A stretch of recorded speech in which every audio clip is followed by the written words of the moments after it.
तो भाइयों, आ चुका है आपका भाई गौतम शर्मा। आज मैं लेके आया हूँ पवन सिंह की न्यूज।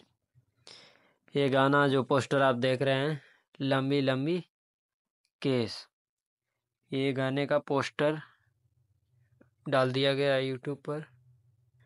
और ये गाना कमिंग सून में है। ये जब कभी भी आ सकता है, 1-2 दिन में जब भी आएगा मैं बताऊंगा आपको। और ये जब गाना आएगा तो मैं आपको ज़रूर न्यूज़ दूंगा। ये हमें लगता है कि जो पहले गाना आया है ना, उससे भी बेहतरीन आने वाला है। लोग तो गाने पे गाने गाने पे गाने गिनती करा रहे हैं, पर जब गाना पवन भैया लाते हैं ना, बवाल आता है। तो भाइयों, थोड़ा सा इंतज़ार कीजिए, मज़ा अभी बाकी है। और जाने से पहले आप लोग चैनल को सब्सक्राइब कीजिए, बेल आइकन को दबाइए, कमेंट कीजिए अच्छी सी, बताना मेरे को। और लाइक तो यार ज़रूर करना। आप लोग बहुत कंजूसी करते हो यार, करते नहीं हो, कर दिया करो यार लाइक।